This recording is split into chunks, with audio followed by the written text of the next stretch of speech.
Bismillahirrahmanirrahim. Assalamualaikum warahmatullahi wabarakatuh. Waalaikumsalam warahmatullahi wabarakatuh. Kaum muslim muslimat jamaah Jami'at Taher yang insyaallah akan dirahmati oleh Allah Subhanahu wa taala. Kini kita masuk ke kajian tafsiriyah surah At-Tin. Surah At-Tin adalah surah yang turun di Mekah. Terdapat ada 8 ayat dan ada 34 kata di dalamnya. Teman-teman nanti bisa memberi tafsir-tafsir sesuai dengan pengalaman dan bacaan-bacaannya, sehingga setiap kita bisa memberi pemikiran-pemikiran sesuai dengan pengalaman dan bacaan kita. Bismillahirrahmanirrahim. والتين والزيتون وطور سينين وهذا البلد الأمين لقد خلقنا الإنسان في أحسن تقويم ثم رددناه أسفل سافلين إلا الذين آمنوا وعملوا الصالحات فلهم أجر غير ممنون فما يكذبك بعد بالدين أليس الله بأحكم الحاكمين.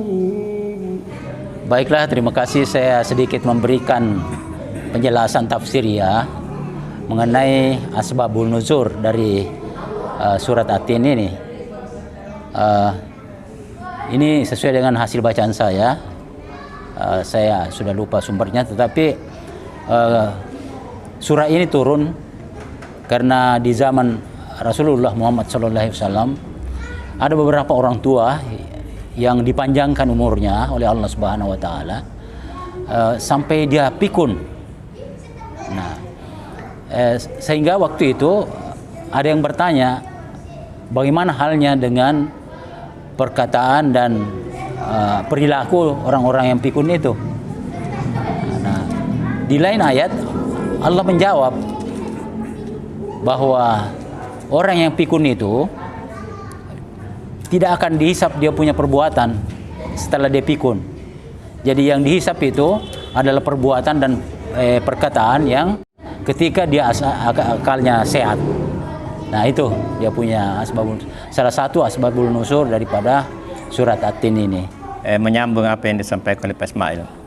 Jadi pada usia tertentu, terutama di saat pikun, jadi dia tutup buku.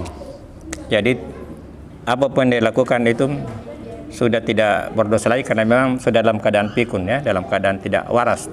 Sama dengan anak-anak kan belum waras. Setelah dewasa barulah diperhitungkan. Kemudian ada fase di mana orang sudah tua dan pikun tidak normal lagi. Nah, tetapi dia tetap punya fungsi. Karena Allah katakan, Rabbana ma halakta hadza batilan. Subhanaka faqina benar. Jadi segala sesuatunya itu punya fungsi sebenarnya. Di saat seorang sudah tua, pikun, marah-marah selalu dan buang kotoran sembarang saja, itu ujian. Ujian bagi anak atau bagi keluarga. Jadi bagi dia memang tidak berdosa lagi. Tapi kita ini bagaimana kita menyikapinya? Karena dalam hidup ini bukan apa yang datang atau apa yang hilang, tapi bagaimana kita menyikapi. Nah, itulah nilai value of life. Disitulah nilai pahala. Jadi bagaimana kita bersikap terhadap sesuatu yang buruk dan bagaimana kita bersikap terhadap sesuatu yang baik. Sebenarnya itulah yang menentukan, ya. Ya. Kemudian di sini yang menarik di sini ini ada tiga sumpah. Yang pertama itu material, tin dan zaitun. Yang kedua merujuk pada tempatnya Musa. Dan yang ketiga ini merujuk pada kondisi, keadaan. Ya. Jadi dalam aktivitas kehidupan kita ini, apa yang kita lakukan berkaitan dengan ini, material, tempat, dan kemudian kondisi atau keadaan. Nah, ini adalah satu yang kalau kita renungkan tentang kehebatan Al-Quran itu dalam mengungkapkan sesuatu yang selalu berimbang, ya. Kalau dia bercerita tentang surga yang dijanjikan, maka ada juga tentang neraka yang diancamkan itu. Jadi selalu berimbang. Ya. Jadi ini akan menjadi pegangan bahwa meskipun nanti kita akan menjadi tua kalau sampai sempat pikun, tetapi Allah sudah menjamin seperti yang disampaikan oleh Pak Ismail bahwa pahala tetap akan diberikan, tidak terputus. Terima kasih. Ya. Assalamualaikum warahmatullahi wabarakatuh. Ya, terima kasih atas kesempatan yang diberikan. Saya pernah ikuti juga di rumahnya Ustaz itu pengajian masalah pikun. Siapa yang rajin baca Quran itu satu dijanji tidak pikun dan tidak tua. Ya walaupun dia usianya tapi maksudnya tidak tua, mungkin tua tapi ya. Ya, jadi pertama itu dia tidak akan pikun. Ya, jadi itu saya tertarik di situ. Akhirnya saya coba-coba mau ini tahu lihat apa betul-betul ini bisa. Tapi kita rasakan bahwa tidak sakit-sakitan. Padahal kalau saya lihat, saya dulu pernah sakit parah juga karena stroke, pecah pembuluh otak. Tapi saya terang dengan itu ayat penyampaian Ustaz Rasid. Akhirnya saya coba biasakan baca Al-Quran. Pertama juga tersendat-sendat juga waktu saya baca. Dan saya pikir bagaimana kalau tersendat-sendat gini kapan bisa selesai? Iya baru padahal saya hatam 2 kali hanya waktu itu SD hatam. Akhirnya dia bilang biasakan saja baca nanti kembali. Ternyata betul. Saya biasakan baca artinya lancar juga kembali lagi kembali seperti biasa. Jadi saya bilang memang ada janji Allah di situ. Jadi itu saya bilangnya, saya kejar itu yang tidak pikun. Kan saya pikir kalau kita pikun itu pasti banyak dosa-dosa ke kita, ke dosa orang lain toh.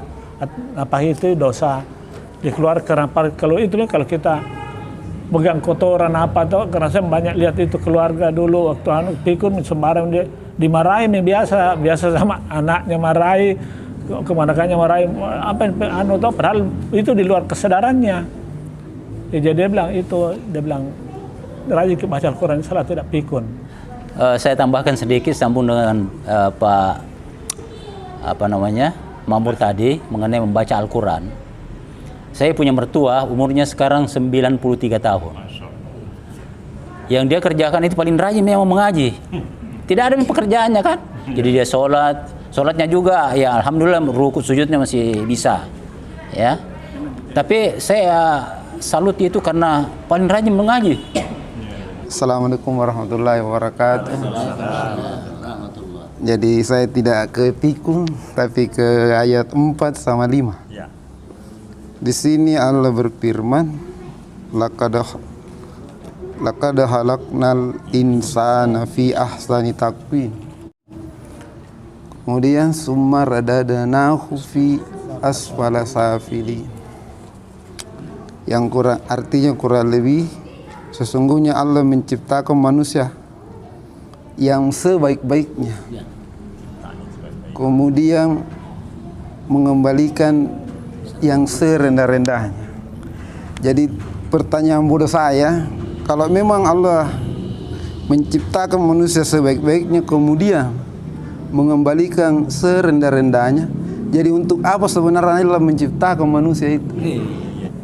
Bismillahirrahmanirrahim. Assalamualaikum warahmatullahi wabarakatuh. Alhamdulillah. Malam ini saya sangat gembira bertemu saudara saya tercinta Pak Rusdi. Alhamdulillah. Nanti datang Pak Yusuf juga ya Pak. Baik. Terima kasih Pak. Jadi saya diberi amanah menjawab sebisa mungkin itu tadi. Ya, wa ma khalaqtul jinna wal insa illa liya'budun.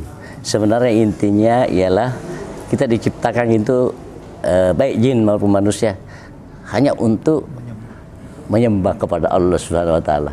Jadi kalau tidak maka dia akan dikembalikan kepada tempat yang serendah-rendahnya. Dalam tafsiran itu dikatakan neraka sebenarnya.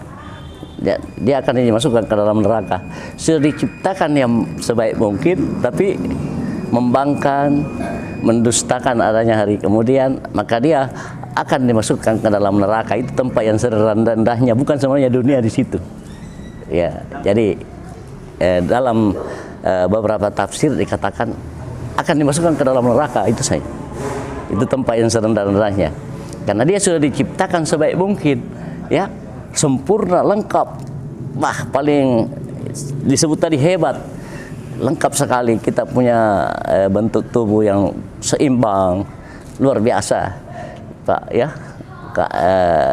elastis. Pokoknya kita dengan berbagai kelebihan yang diberikan oleh Allah Subhanahu Wa Taala. Tetapi banyak hamba-hambanya yang seperti itu tadi, ya, summa radadna wasfala safilin, ya, apa namanya, dia Allah akan mengembalikan kepada tempat yang serendah-rendahnya, ya, walaupun dia sempurna awalnya, tetapi karena perlakuannya tidak menyembah kepada Allah, tidak beribadah. Nah, itulah yang disebutkan itu. Karena memang apa tugas kita, ya, kenapa Allah mencipta itu tadi hanya untuk mengabdi saja dengan artian yang sangat umum. Jika saya beri kepada manusia umur yang panjang, maka kami akan kembalikan dia kepada asal mulanya. Maksudnya ketika kita diberi umur panjang, maka kita akan kembali seperti anak-anak. Ayat terakhir, apala ta'kilun. Wa man nu'ammirhu nunakkisu fil khalqi apala ya'kilun. Maka apakah Anda, saudara, mengerti, mengetahui tentang itu? Nah, itu harus disadari memang penekanan Allah itu, bahwa kalau kita diberi umur panjang, pasti manusia akan kembali kepada asal mula. Macam-macam. Ada yang pikun, ada orang Bugis bilang malu-aluami, ya, sembarang dia pegang, padahal itu mungkin anu berbahaya, barang berbahaya atau barang busuk. Nah, disitulah tempatnya itu anak-anak mengabdi kepada orang tua. Barangkali itu yang saya bisa sampaikan. Terima kasih.